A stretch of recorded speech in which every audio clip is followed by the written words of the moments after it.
아우 배 아프다. 아우 또 똥말이 없네. 아저씨들의 말 같지 않은 감상평. 아말감. 지금 시작합니다.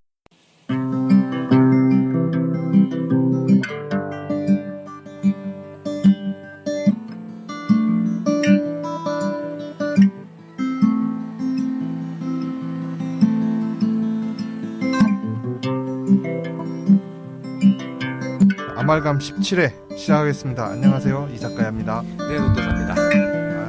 이게 17회. 이게 뭐 점점 순위에서 그냥 급속도로 멀어지고 있죠.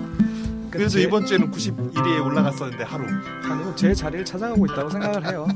91위는 뭐 적당하다고 보는 건가요? 아니요, 그 순위권 밖에 지금 모르긴 몰라도 한 115위 정도권에서 머물고 있지 않을까 싶거든요. 팟빵은 어디지? 한 300위, 500위까지인가 카운트가 된다는 것 같았는데. 아, 뭔가 경쟁심을 유발하는 게 있군요. 거기는 하여튼 요소가.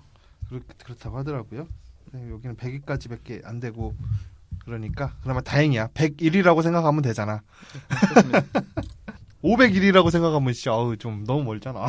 501위는. 그럴 때는 내 방송이 제대로 업로드 됐는가를 의심하게 되죠. 501위면은 전교생이 다 내 앞에 있고 내가 맨 뒤에 있다는 얘긴데. 제가 이 팟캐스트를 이제 다른 것도 이렇게 듣다가 필요한 정보가 있어서 이렇게 검색을 해서 네. 걸리는 팟캐스트를 이렇게 들으면 그 정기 구독하던 게 아니라 들으면은 앞에 한 8분 정도를 무조건 그냥 스킵하고선 시작을 해요.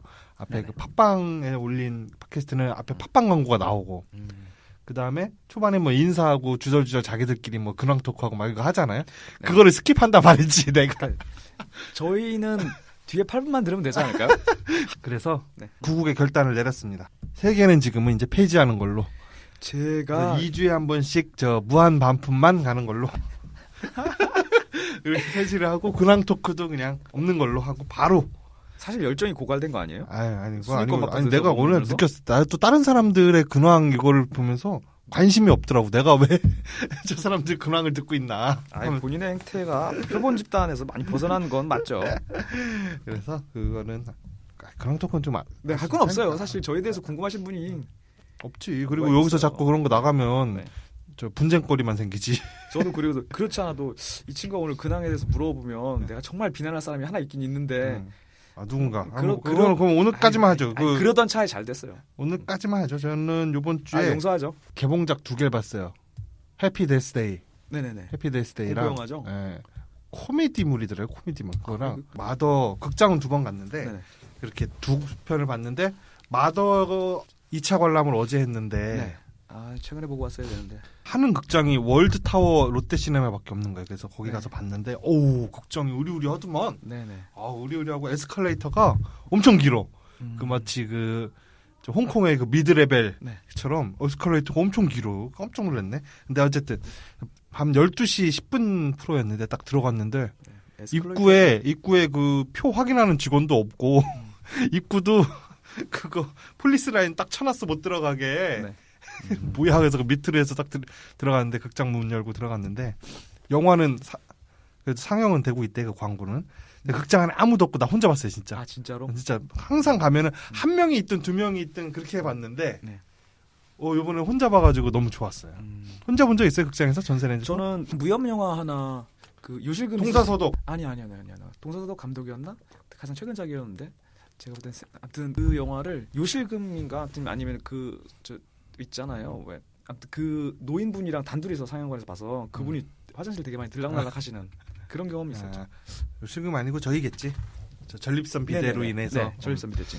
그러니까 저 혼자 본 적은 없잖아. 네. 나 혼자 기분이 무서워 그리고 막 무서워. 극장이 이게 그렇잖아요. 약간 애증의 공간이지 않습니까? 네, 어떻게 보면 그 그렇죠. 영화 그 큰 스크린과 웅장한 사운드가 영화의 몰입감을 더해주기도 하지만서도 또 이게 중간에 왔다 갔다 하는 사람들 뭐 핸드폰 열어서 불빛 비추는 사람들 큰 소리로 막 얘기하는 사람들 막 해가지고 막 또 집중력도 떨어지기도 하고 흥행작들 같은 거를 이렇게 보러 가면은 사람들 때문에 짜증이 나서 영화를 거의 집중을 못하는 때가 많거든요. 네, 상영관의 위치 조건에 따라서 뭐 주거지가 근처에 있으면 아동을 동반하시는 부모님들도 많고 그리고 어떤 뭐 우리가 얘기하는 노는 동네 1번지라고 하죠. 1번가 이런 데에 있으면은 취객도 간혹 계시고 커플들도 많잖아요.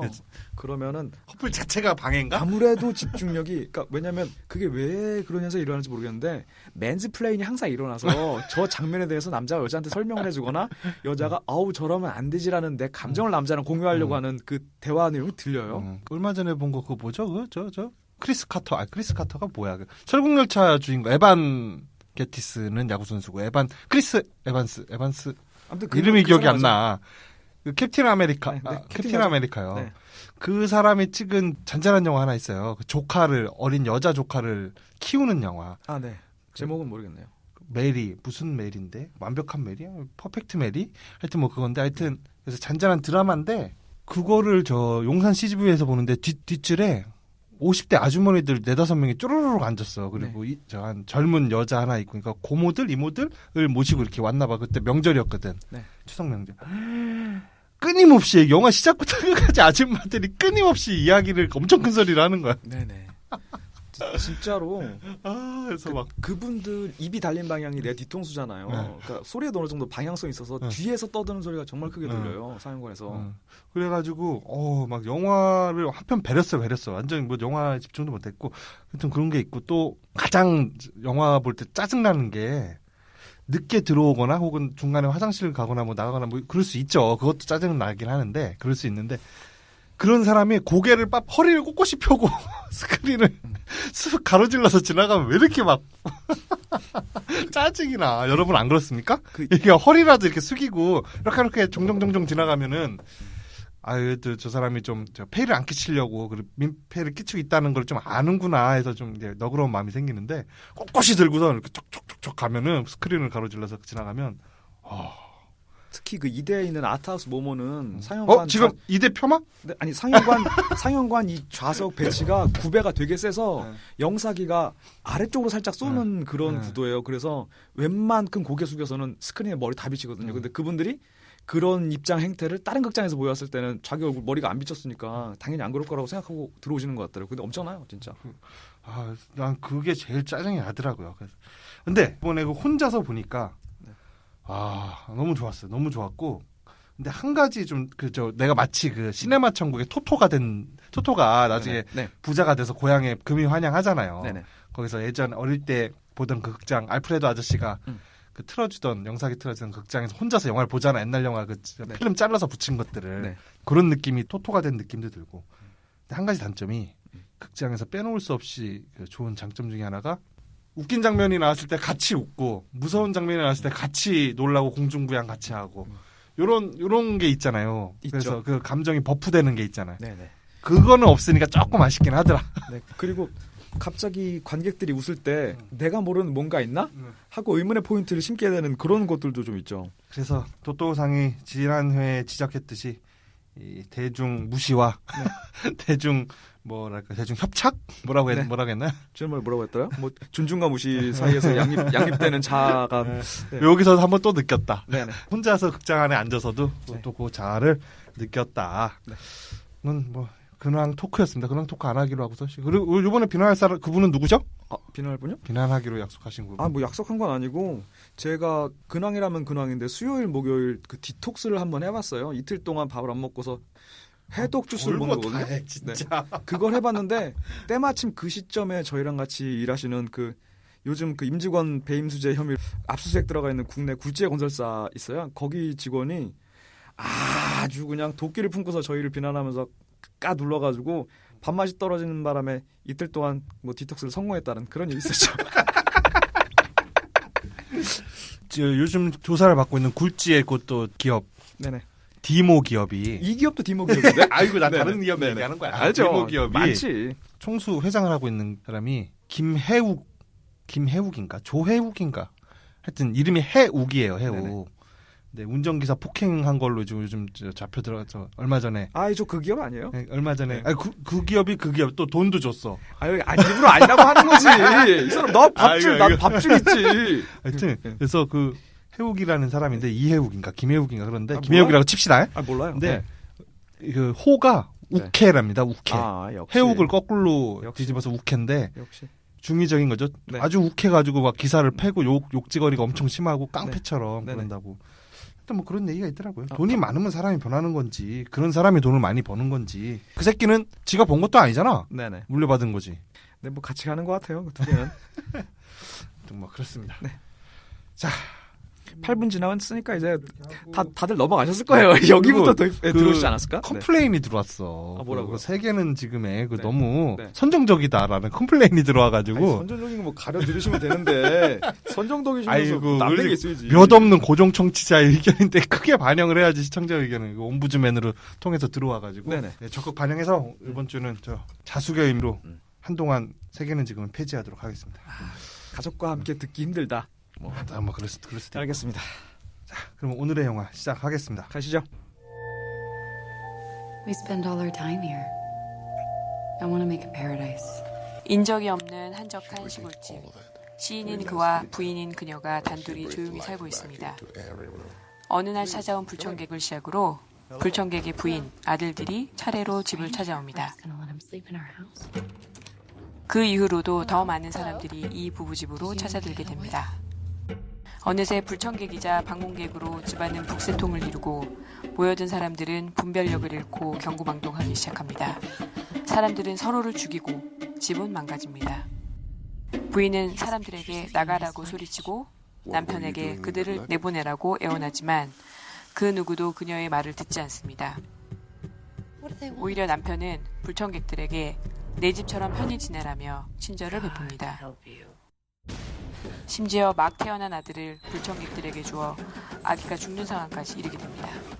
인내심이 바닥나고 빡침이 머리끝까지 찬 부인은 집을 대형 유리탱크에 불을 붙이려는데 파라다이스를 위해 만들어진 집에서 벌어지는 기괴한 이야기 마더입니다. 마더 이 작가야 추천 영화죠. 마더. 그렇습니다. 자, 기본 정보 한번 주시죠. 기본 정보. 방금 제가 컨트롤 C 컨트롤 V한 기본 정보 따끈따끈한. 네, 2017년 10월 19일 국내 개봉했고요. 공식 장르는 스릴러, 미스테리, 드라마. 그리고 상영 시간은 2시간 121분. 청불이고요. 그 홈페이지상에 나와 노출되어 있는 누적 관객 수는 46,617명이네요. 그 어젯밤에 내가 혼자 봤으니까 네. 46,618명으로 늘었겠네. 6명 때 보신 것 같아요. 제가 볼 때. 아무튼 그 감독 데런 에로노프스키. 이 양반이 또 할 얘기가 많은 양반인데 그 우리가 알고 있는 레이첼 와이즈하고 3년 동안 교제하셨던 양반이고요. 그 사이에서 자녀도 한 분 있는 걸로 알고 있습니다. 그리고 아동 성범죄자 로만 폴란스키의 선처를 요구했던 유명인 중에 한 분이시고요. 최근 2016년 11월 제니퍼 로페즈, 그러니까 21살 연하죠.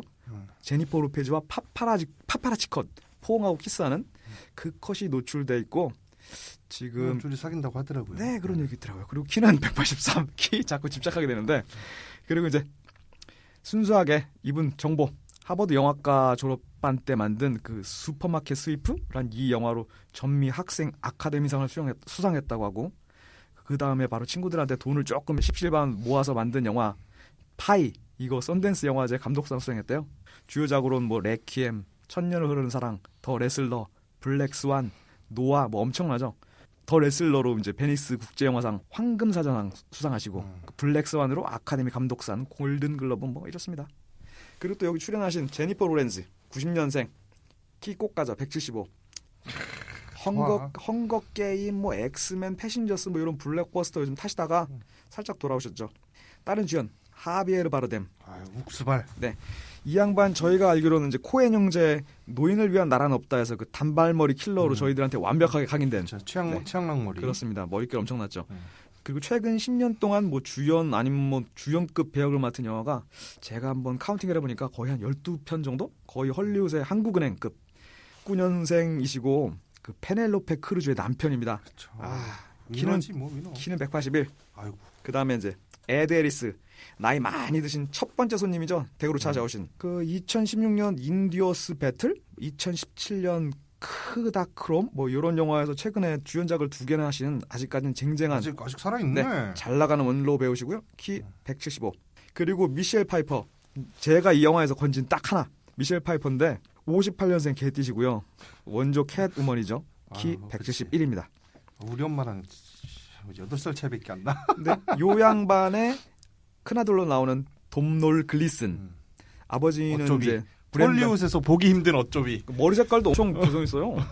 눈썹부터 해가지고 아버지가 블렌단 글리슨인데 우리 저번에 봤던 그 우리를 침범하는 것들 거기에서 이제 갱스터 아버지 그리고 이제 돔슨 글리슨 이 양반 키는 185 브라이언 글리슨으로 그 영화상에서 이 돔슨 글리슨의 동생으로 나오는 양반 이 사람 실제 동생이에요. 그리고 어쌔신 크리드에서 한번 출연했다고 하네요. 키는 180. 제가 이 키를 자꾸만 말씀드리냐면 이 영화에 나오는 사람들이 전반적으로 키가 되게 커요. 근데 키를 자꾸만 이렇게 키를 보시면 영화를 보고 난 다음에 저 사람은 실제 키가 저 정도 키가 아닌 것처럼 보이는데 되게 실제로는 큰 사람이 있고 영화에서 카메라상으로 얘를 좀 조그맣게 표현하거나 좀 더 크게 웅장하게 표현하는 경우가 있거든요. 근데 여기에 나오는 장신들이 영화상에서는 다 그 키 정도의 느낌이 아니에요. 다 좀 왜소하고 위축되고 그 살짝 카메라 테크닉을 통해서 웅장하게 나오진 않아요. 모탈 필사의 사람으로 나와요. 어쩔 수 없는. 뭐 그렇습니다. 관객이 46,000명. 이거 어떻게 생각하십니까? 이 46,000명이라는 관객 수에 대해서 이 영화. 저는 이 영화를 봤었을 때 적절한 영화 수 혹은 생각보다 조금 더 많이 더 보셨다고 생각합니다. 보통 신작 금요일이나 목요일날 걸리잖아요. 네. 이게 그러니까 금요일날 걸려서 목요일날 많이 금토 걸리죠. 일 이렇게 뭐 3일 4일 상영하고 그다음 월요일부터 싹 다 내렸어. 참 입소문을 타고 좀 또 볼만도 한데 전체적으로 어떻게 보셨습니까? 진짜 논란이 많은 영화죠. 논란이 많아요 이게? 4만 명밖에 안 봤는데. 네네 그 4만 명 사이에서 와그라 그래? 아주 그냥. 그 평론가들도 보면 전체적으로 그러니까 해석과 뭐 이견이 분분하다라는 얘기들을 많이 하는데 뭐 해석과 이견이 분분하다고 해서 뭐 좋은 영화는 아닙니다 사실. 뭐 함의가 넘치고 막 수괴를 유발한다고 해서 좋은 영화인 것도 아니고 저는 그냥 그렇게 봤습니다. 네. 아말 지수는? 아말 지수는 60 가겠습니다. 최저인데 역대 60이면. 진짜 60 한 번 또 한 번 하지 않았나? 최저란 말은 내가 한번 했던 것 같긴 한데. 네 알겠습니다. 저는 이거가 그 도토상은 해석의 여지가 많다. 네네. 그렇게 하시는데 우리는 또 해석의 여지가 많은 영화를 또 기본적으로 좋아는 하잖아요. 그렇죠. 그렇긴 한데 네. 저는 이거는 별다르게 해석의 여지가 없는 것 같아. 이거 그냥 성경이잖아요. 그 외에 네네. 다른 거 너무나도 노골적인 은유라고 하기도 뭐해. 이거. 근데 저한테 지난주인가 지난번인가 그 마더를 미리 언급하시면서 주인공이 신이라고 말씀하셔가지고 저는 초반부터 이제 알고 봤다. 그렇죠 알고 봤는데 내가 만약에 그 사전 정보가 없이 영화를 봤더라면 얘가 신이라는 걸 포착하는 시점이 어디겠는가라고 해서 아무 생각 없이 봤는데 상당히 후반부였더라고요. 어디서 포착했어요? 제가 생각할 때 시인들의 팬들이 집 안으로 몰려들면서 그 사람들이 막 집안에 막 기자재를 막 건드리기 시작하면서 그 노숙자분인가 몸이 안 좋으신 어르신이 바닥에 눕겠다. 이불을 갖고 누우려고 하니까 여기 우리 집이다라고 하니까 그 노인분이 웃으며 콧웃음을 치면서 야 우리 집 시인께서는 여기 있는 모든 것을 공유하라고 하셨어라고 하는 그 시점에서 시인께서는 시인 그 시점에서 제가 저건 신이구나라고 생각하지 알았을 않았을까. 거다. 나는 모르고 봤잖아. 나는 그 아기 죽는 데서 알았어요. 나는. 아기? 그거, 후반부에 완전 극후반이지. 네. 그때 알았어요.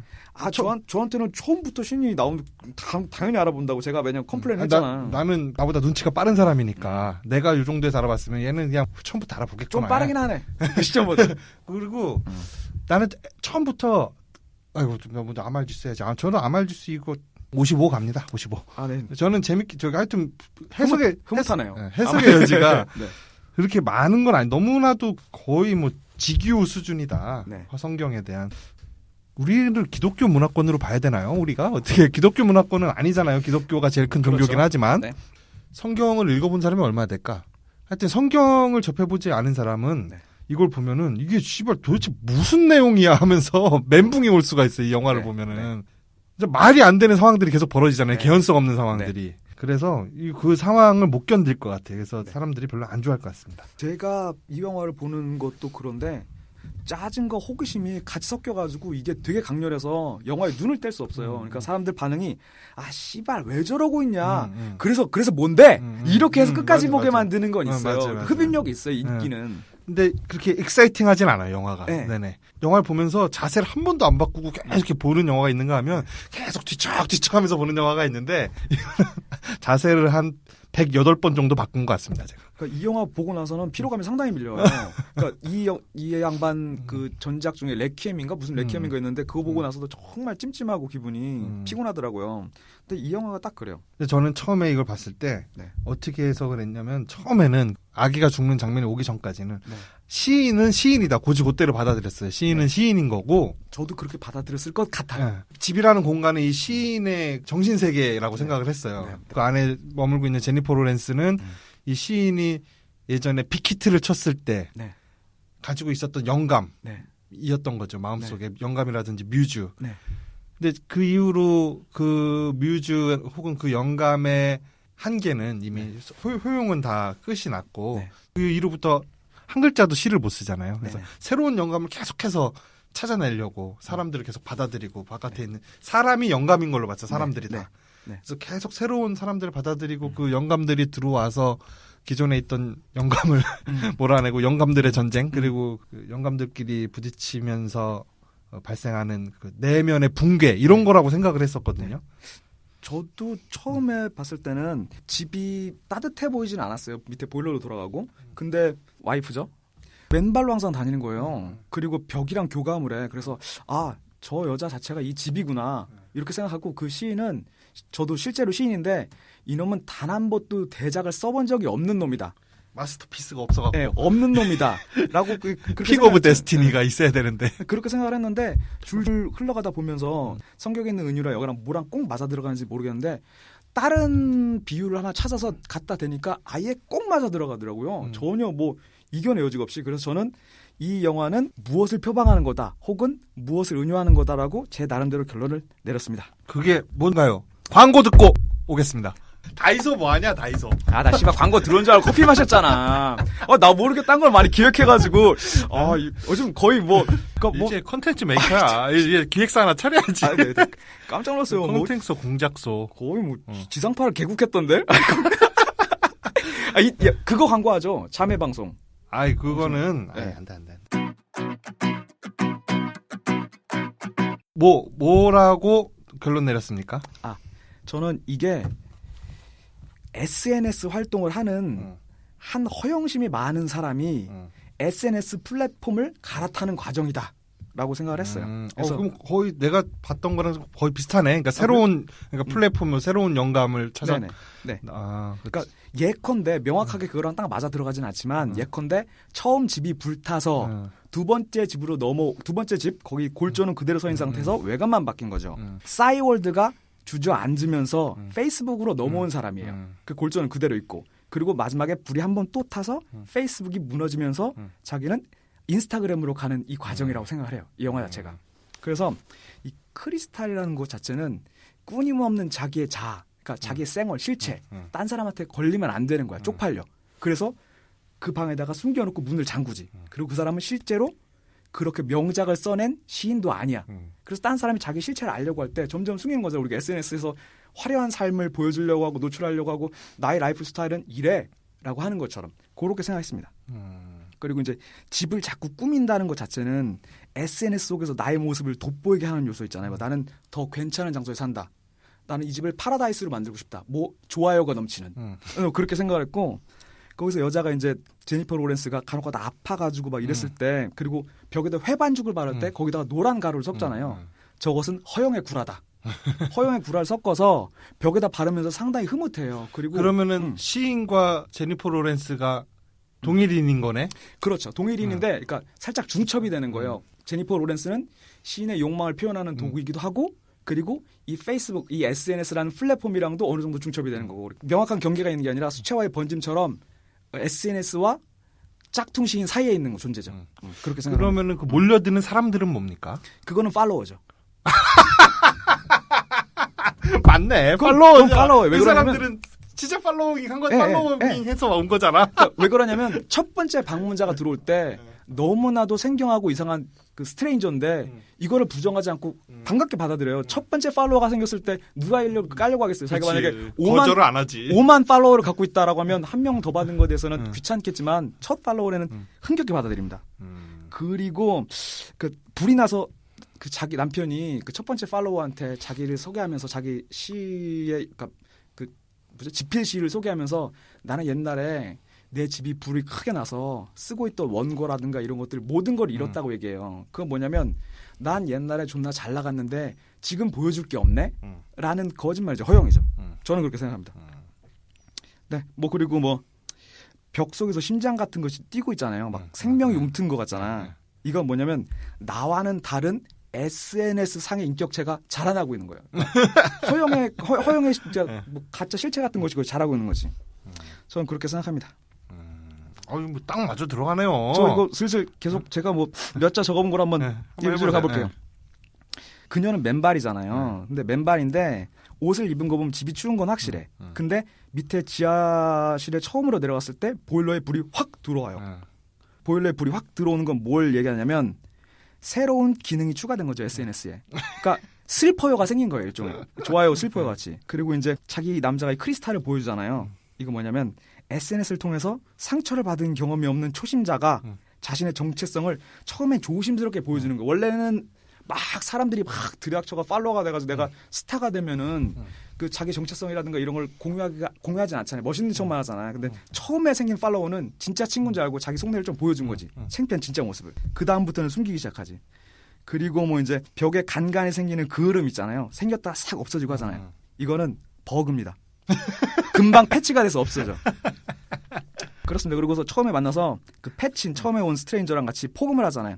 당연히 패친과 친해지면 포금합니다. 그리고 그 다음날 이 사람이 아무 일도 없었다는 듯이 멀쩡한 척 하잖아요. 이거 왜 그러냐면 그렇게 옛날부터 긴밀한 관계가 아니었는데 술이 깬 다음에 창피한 거예요. 그렇게 생각하고 그리고 내 시를 이해해 주는 사람과 정말 잘 맞는다. 이 양반 나랑 정말 잘 맞는다라고 와이프한테 소개해요. 그 뭐냐면 시를 한 번도 써본 적이 없는 난데 다른 패친이 처음 생겨서 그 패친이 야 얘는 너 진짜 시인 맞다. 너 진짜 시인 맞아. 너 말하는 거 보니까 이렇게 해주면 얘를 항상 끌고 다니고 싶어. 뭐라고 생각하고 제가 이거를 확실하게 SNS에 은유한다고 생각했던 포인트 중 하나는 뭐냐면 미셸 파이퍼까지 집에 와서 그 스트레인저의 아내까지 집에 들어와서 넷이 앉아서 식사를 할 때 자기 자녀 사진을 보여줘요. 이건 모두가 SNS에 하는 거죠. 우리 아들내미 딸내미 사진 걸고 막 이렇게 막 처음에 프로필 푸사라고 하죠. 거기에 애기 사진들 걸잖아요. 근데 그 다음에 아들이 실제로 그 집으로 찾아와요. 근데 못 알아봐. 왜 그러냐면 우리 아들이라고 보여줬던 그 사진이 인생샷이기 때문인 거죠. 달라 둘이 실체가. 확실한 증거 아닙니까? 아 빼박이네. 빼박이야. 네네. 그러면은 여기서 그 네. 출산은 뭘 의미합니까? 출산. 아, 저 출산 적어놨는데 출산이라는 건 뭐냐면 어디 보자. 허영의 자신과 본질적 자신이죠. 그러니까 허영의 자신이라면은 와이프죠 일종의 와이프와 본질적 자신이 타협해서 만들어낸 대외용 자아예요. 그러니까 이거 뭐냐면 아예 그냥 자기가 자기 자신을 세뇌시켜서 나는 진짜 이 사람인 것처럼 SNS용 자아가 태어난 거지. 그러면 네. SNS용 자아는 허영적 자아랑 또 다른가요? 허영적 자아랑? 그 허영적 자아죠 일종의. 네, 그렇죠. 그 허영적 자아의 롤은 제니퍼 로렌스가 하는 거잖아요. 그렇죠. 근데 이게 결정이 이제 태어난 거예요. 이제 뭐냐면 아니면 이렇게 하죠. SNS에서는 또 자아가 여러 개가 있을 수 있으니까 아니, 아이디 하나 더 팠다. 계정 하나 더 팠다. 근데 이게 이 집 안에서 나온단 말이죠. 그러니까 이게 영화에서 이 아이를 시점으로 해서 아이가 있기 때문에 모가지가 꺾이면서 절대적인 절망을 맛봐요. 이렇게 만약에 아이가 없었으면 그런 슬픔을 맛볼 수가 없거든요. SNS용 자아가 처음에 태어났었을 때 남들이 나를 저런 사람이야라고 올려봐줄 때의 기쁨이잖아요. 근데 그게 뽀록 나면서 엄청난 슬픔이 되는 거죠. 그래서 남들이 생각하는 허영의 자아가 아이라는 형태로 나타났다고 봐요. 가령 예를 들어서 이제 우리 주변에도 보면 아이가 태어났었을 때 그 사람들이 자기 SNS에 애들 막 올리면서 너희들이 이런 행복을 아니? 이런 즐거움을 아니? 그래서 실제로 허영과 살짝 멀어져 있는 양태를 보이다가 다시 유머 찾을 때는 다시 허영 속으로 들어가거든요. 그러니까 이런 일종의 암시죠. 암시 결정이죠. 그러면 그 아이의 죽음은 뭡니까? 아이의 죽음은 제가 인격의 살인 같은 게 되는 거네. 그 팔로워들에 의한. 그러니까 나의 실체를 알아버린 거죠. 그 허영이 죽으면서 까발려진 거야? 누구한테 해킹당했나? 이 사람은 이런 사람이야라고 생각했는데 그 아이가 죽으면서 그 실체가 없어진 거죠. 그래서 남들은 그 다음부터는 이미 이 사람은 스타도 아닌 거고 나쁜 놈도 아닌 거고 그냥 인플루언서인데 유명한 사람이 된 거예요. 그래서 사람들이 막 집에 들어와서 막 벽을 뛰어가고 뭘 뛰어가. 그러면 결국 페이스북이고 싸이월드고 인스타고 간에 다 떼어내고 나면 결국 계속 그 안에 남아있던 집이 탈 때마다 안에 항상 남아있던 골조만 남는다는 거죠. 어쨌든 이 시스템의 실체를 보게 되는 건 싫은 거야. 그래서 막 뛰어가고 뭐 이런 거 자체를 막고 뭐 이런 거라고 생각합니다. 여기서부터 조금 이해가 안 가네. 아무튼 요즘 뭐 대충 아다리가 맞습니다. 요거 한번 밀어서 이동진이 연락 오겠는데? 네, 그럼. 이러면서 깜짝 놀라면서? 근데 이 작가님이 요거 신이다라고 처음에 얘기 안 했었으면 요렇게 안 봤었을 거예요. 그러니까 신 아닌 걸로 한번 보면 어떻게 될까 영화가. 너 그렇게 생각하고 여기서 나오는 그 싱크대가 있잖아요. 여자가 싱크대에 되게 집중을 한단 말이에요. 그 싱크대 고정돼 있지 않으니까 거기 올라가지 말아라. 이거 뭐냐면 집에서 뭔가 깨끗이 정화하고 퇴적물을 배출하는, 그러니까 영혼을 깨끗이 정화하고 감정의 퇴적물을 배출하는 기능 SNS에서는 아직 이건 완전하지가 않다는 거죠. 이런 기능은 SNS는 없고 허용의 기능만 있다는 거죠. 결국 그래서 그게 균열하면서 물이 터져 나오고 이 여자가 정말 분노하게 됩니다. 다 나가버리라고. 그래서 1차적으로 팔로워를 어느 정도 잃어버리죠. 그래서 다시 SNS 허용을 막 끌어들여가지고 다시 자아를 멋지게 뽐내고 나서 그 이후부터는 편집자로부터 전화가 와가지고 또 많은 사람들이 다시 한번 2차 융성기가 오게 됩니다. 이 SNS에. 그렇게 생각합니다. 그 첫 번째 불청객이었던 사람이 야밤에 토를 하고 다음날 변기에 제니퍼 로렌스가 가봤더니 무슨 심장 같은 게 있잖아요. 네, 저는 그게 이게 뭘 것 같아? 그건 너무 노골적으로 보여준다고 생각하는데 영화에서 이거는 이 SNS상에서 그 디버깅 되기 전에 버그예요. 그러니까 말 그대로 벌레처럼 생겼어. 그냥 버그가 나왔다가 들어가잖아요. 이 집에서 일어난 초창기 현상 중에서 정말 기이한 건 그거 하나거든요. 그잖아. 이거 물리적으로 처음 보는 생물이 나왔다 들어가잖아. 피를 뿜으면서. 근데 이거에 대해서 언급하는 씬이 하나도 없어요. 자기는 아는 거지. 이게 버그라는 걸.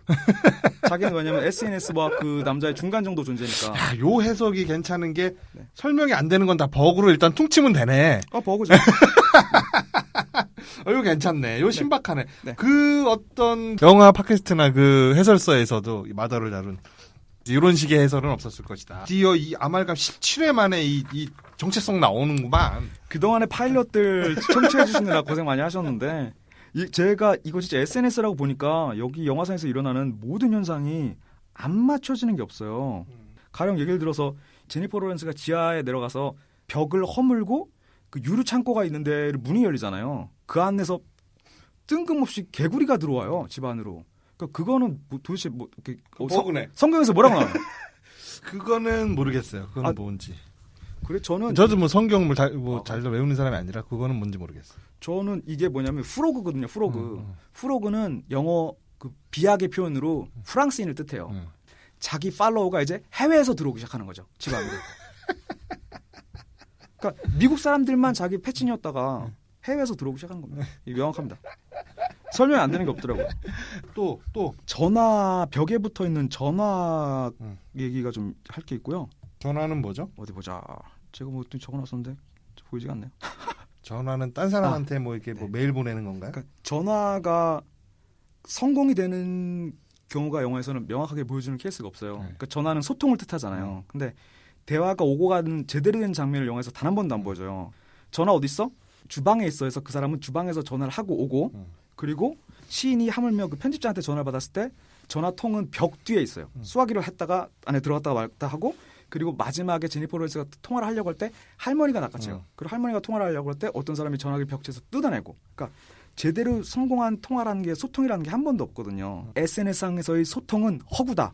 너희들이 생각하는 대화와 소통 그리고 감정 교류라는 건 허구다. 이런 식으로 불통만 있을 뿐이다라는 걸 보여주는 거 아닌가 그렇게 생각합니다. 네, 그리고 추도사 중에서는 아이의 목소리를 들어봐라. 들린다를 강조해요. 이게 나중에도 나오거든요. 아이 목소리를 들어보라고. 이거는 이제 페이스북이 이제 음성 지원이 되기 시작한 거죠. 동영상이라든가 이런 것들이. 뿐만 아니라 이 시인이 실제 진짜 시인이 아니라는 거는 어디서 극명하게 나오냐면 아침에 일어나서 와이프가 나 임신했다 뭐 이렇게 해가지고 남자 되게 놀라고 그 일필 휘재로 뭔가 시를 써내리는 것 같은 연출을 한 다음에 와이프가 주방에서 뭔가를 하고 다시 나왔을 때 남편은 문을 열어놓은 채로 원고를 들고서 덜덜덜 떨고 있어요. 그렇죠. 이거 뭐냐? 그러니까 내가 드디어 완성했다. 근데 왜 문 밖에서 소리 소문 없이 거기 서 있었겠어요? 그때 택배로 그 시를 받은 겁니다. 문에서. 그리고 이거를 와이프가 읽어본 다음에 야 진짜 뷰티풀하다라고 감동의 눈물을 흘릴 때 편집자한테 전화가 와요. 야 출간하자. 근데 이제 막 써서 이제 처음 읽어봤는데 어떻게 편집자가 출간하자고 전화를 와요. 원래 이 시를 써준 사람이 두 군데로 택배를 쌌는데 편집자한테 먼저 간 거예요. 이렇게 생각합니다. 그래서 이제 결국에는 종국에는 SNS의 그 허용 생활이 네. 파멸에 이르고 그렇습니다. 그래서 모든 걸 홀랑 날린 다음에도 또 다른 계정을 파서 그렇습니다. SNS를 끊지 못하고 무한 루프에 빠져서 영원히 고통받는 현대인의 모습을. 네, 인스타의 시대로 넘어가죠. 그다음부터. 그래서 또 포거슨이 승점 1점을 또 챙기는 그렇습니다. 그런 영화군요. 근데 왜 제목을 마더로 했을까요? 마더. 마더퍼커 아닐까요? 이런 열받는 상황. 왜냐면 마더 옆에 명확하게 느낌표가 붙어 있어요. 강렬하게 뱉는 거거든요. 역시 그렇습니다. 여러분 어떻게 생각하십니까? 신박하지 않습니까? 저도 그냥 넘겨 짚은 건데 만약에 이건 SNS라고 생각하면 어떨까라고 했는데 정말 뭐 안 맞는 게 하나도 없어요. 뭐 손잡이로 뭐 동생이 죽고 뭐 이러잖아요. 그 손잡이라는 것 자체는 자기의 숨겨왔던 자아, 생얼, 진짜 보잘것없는 나를 그 방 안에 넣고서 잠궈놨는데 어떤 사람이 그 손잡이를 잡았어. 가령 예를 들어서 우리가 패친이 3명이 되게 친한데 신규로 유입된 패친이 좀 더 친해지려면 어떻게 하냐면 페북 그 방의 호스트, 나는 얘랑 더 친해. 이 연예인이랑 나는 더 친해. 난 얘랑 이런 내밀한 것도 난 더 잘한다? 라고 해서 그 내밀한 데를 접근을 해야 돼요. 그래서 그 손에 방문의 손잡이가 필요하죠. 그래서 얘가 그걸 잡았는데 결국 이거는 반목과 질투로 시기로 이끌어서 결국 치고받고 한 명이 죽게 되죠. 저는 이렇게 생각합니다. 도망갈 구멍이 없습니다. 뭐 에런 모노프 감독 걸렸습니다. 하비에르 바르뎀이 집을 떠나자 그 싱크대 앞에서 날고 있던 파리가 죽고 그 파리는 뭐죠? 그 집이 점점 살짝 뭐 다시 끓었다가 뭐 이런 현상들이 생기잖아요. 이게 뭐냐면 그 페북이라든가 이 SNS 생활을 열심히 하다가 살짝 계정을 관리 안 하면서 거기 살짝 떠나 있으면 바빠서 이게 황폐화가 살짝 되기 시작하는 거죠. 그치. 사람들이 하나둘씩 댓글도 떠나고. 없고. 네네. 하여튼 그런 생명력이 떨어져감을 그렇습니다. 그 미물의 죽음으로 한 보여준 거다. 그렇게 생각합니다. 아니 그 라이터. 네.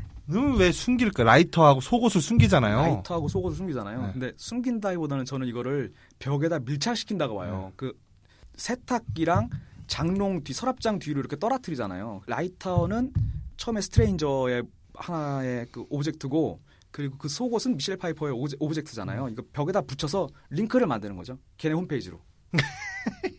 이렇게 생각합니다.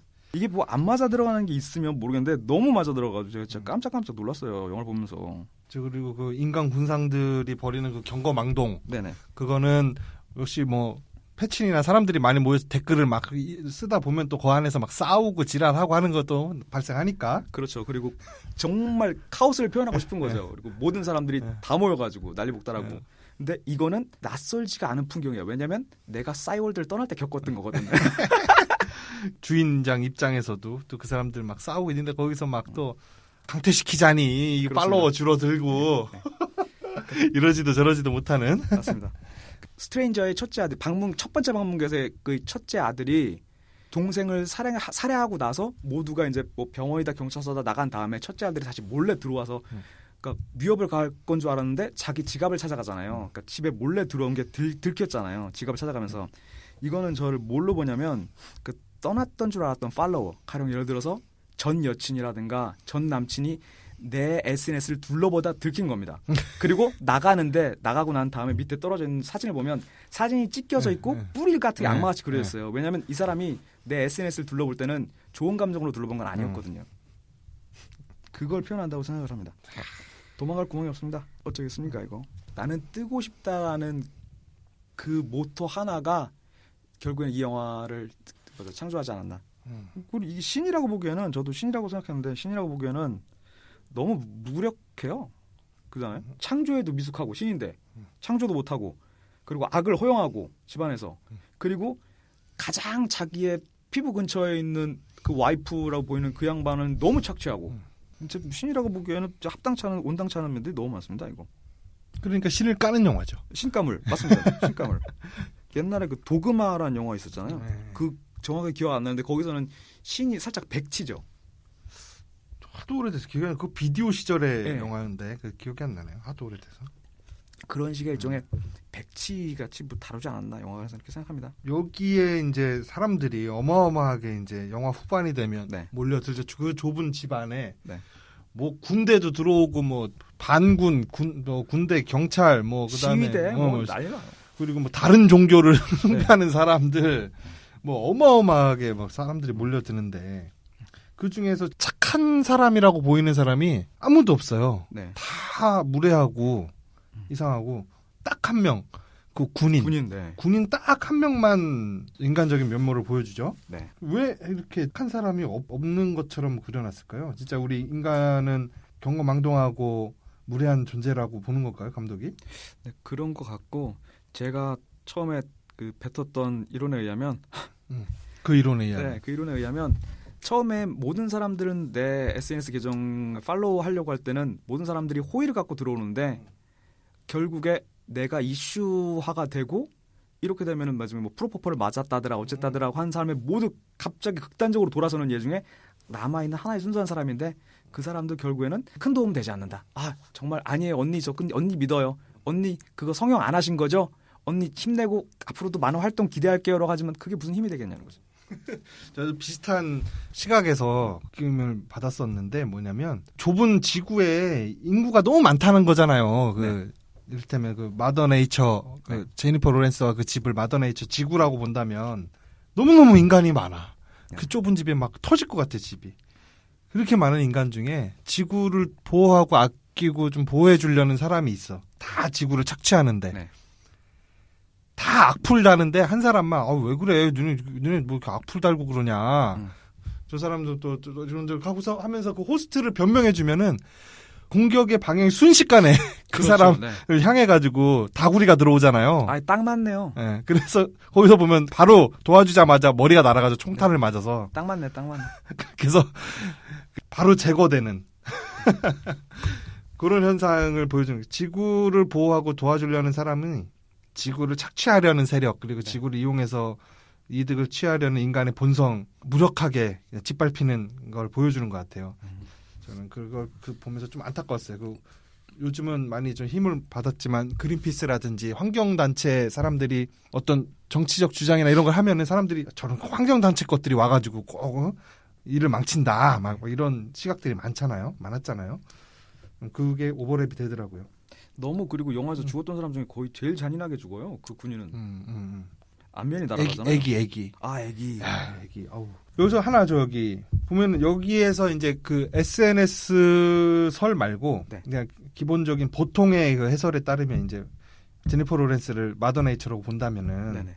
이 지구에서 벌어지는 현상을 지구의 시각에 서서 본 거잖아요. 그 카메라가 계속 제니퍼 로렌스 1인칭으로 따라다니지 않습니까? 네.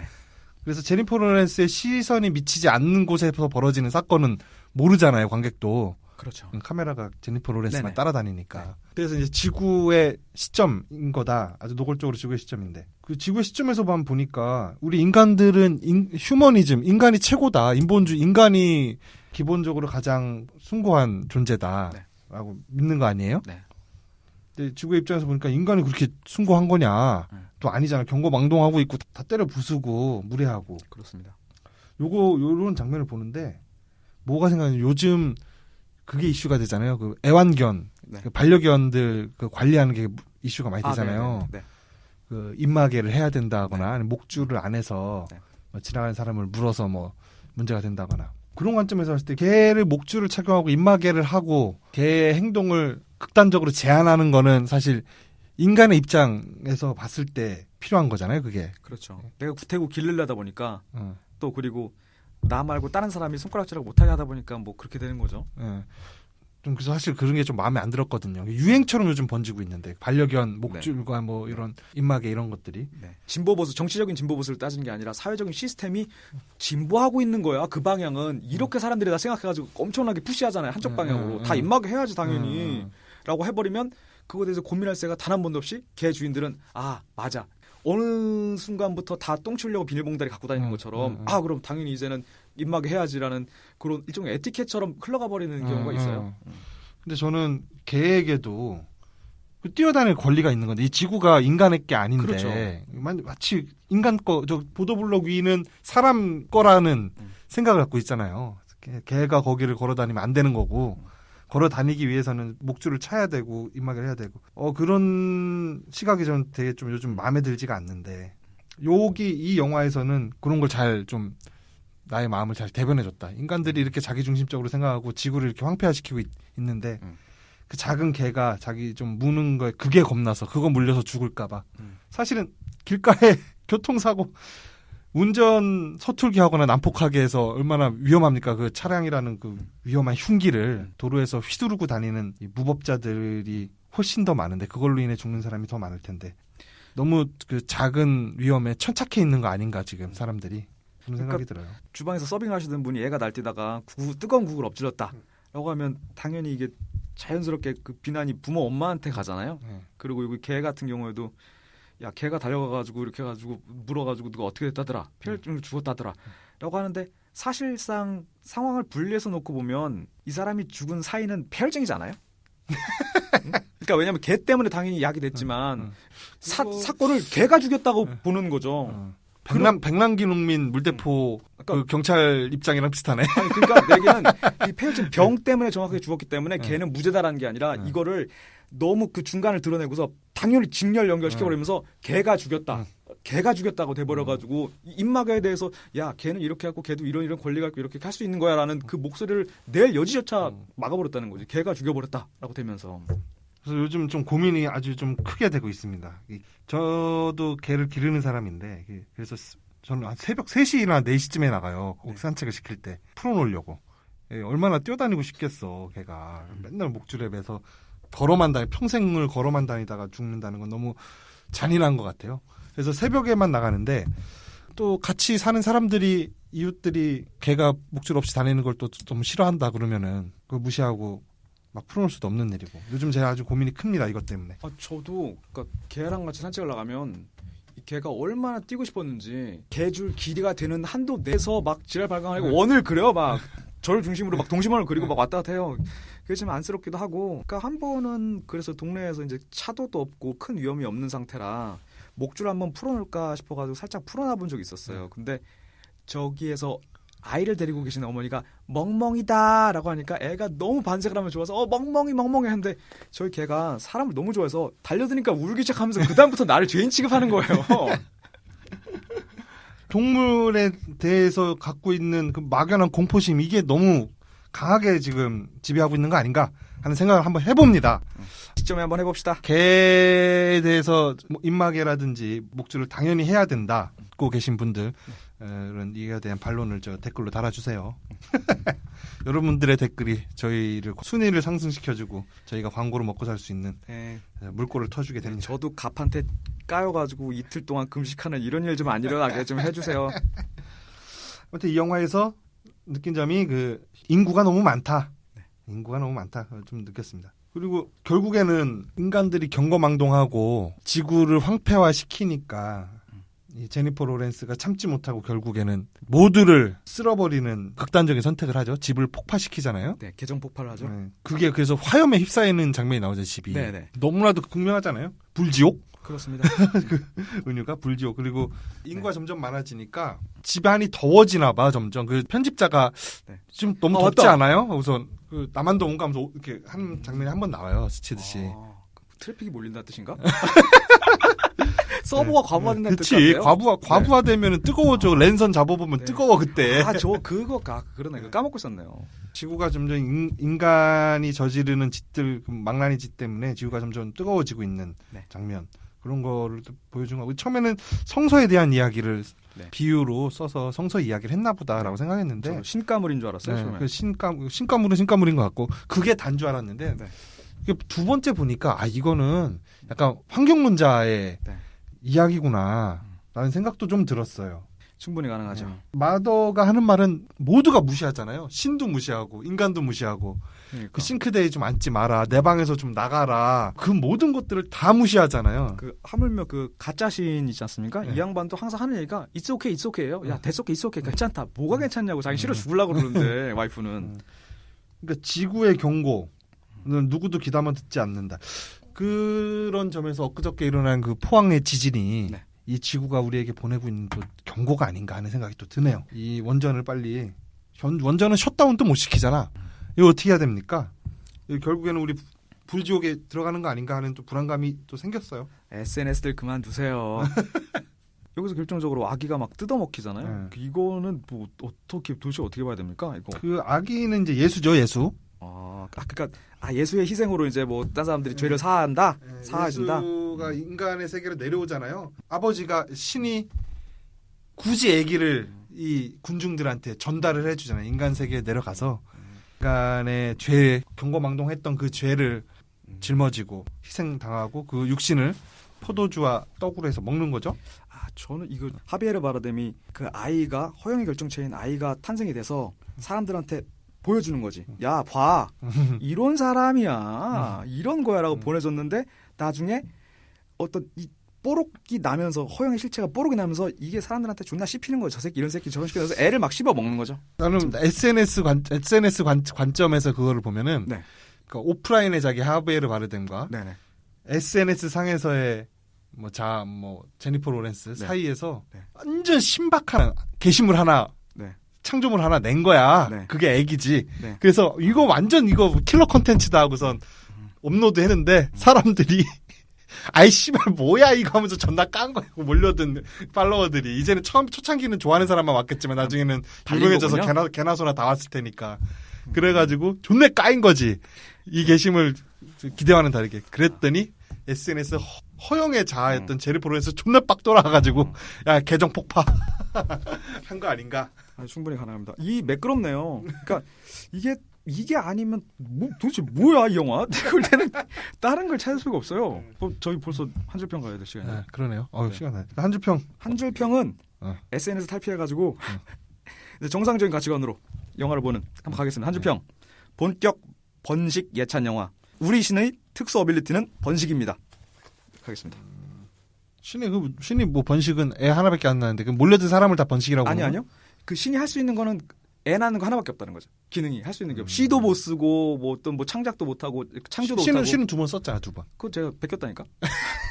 저는 이렇게 보겠습니다. 인간을 너무 사랑한 나머지 마더 네이처를 말아드신 신. 이번에 아주 신박했어 관점이. 이런 거를 내가 이 프로듀서로서 이런 걸 원하고 있었단 말이지. 이번 주에는 좀 순위 오를 것 같은데. 이거 들어본 사람이 순위를 매겨주는 게 아니라 들으면서 순위가 올라가는 거라. 그리고 저희 또 신생 프로한테 발려가지고. 그렇죠. 그거 의외로 근데 그게 4명이 하잖아. 네네. 일단 올리면은 이 4명이 한 번씩 들으면 스트리밍 수가 기본적으로 여기보단 2배야. 그래서 결과적으로 나타난 스트리밍 수도 여기보다 2배더라고. 저 미디어 제보 루퍼트 머독 되는 거 아닌가 모르겠어요. 같이 가요. 나 좀 까였다니까 오늘. 아니 자꾸 몇 번 딴 사람들 이렇게 했더니 외국인 내려오는 걸 또 싫어한다고 하시길래. 다음 영화 정했나요? 몬스터콜 가겠습니다. 몬스터콜. 안 보고 갑니다 영화. 몬스터콜. 네. 오케이. 이걸로 17회 신박했던 17회 마치겠습니다. 다음에 부담됩니다. 마치겠습니다. 뿅.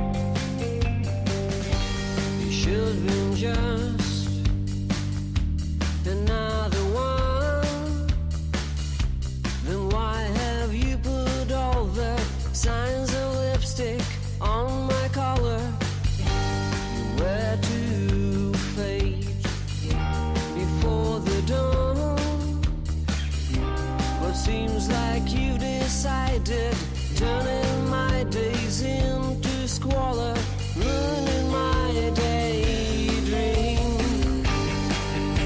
Now try to behave, so I let you stay for a while. You're just a little liar. I'm trapped in a strait. The reason of going wild.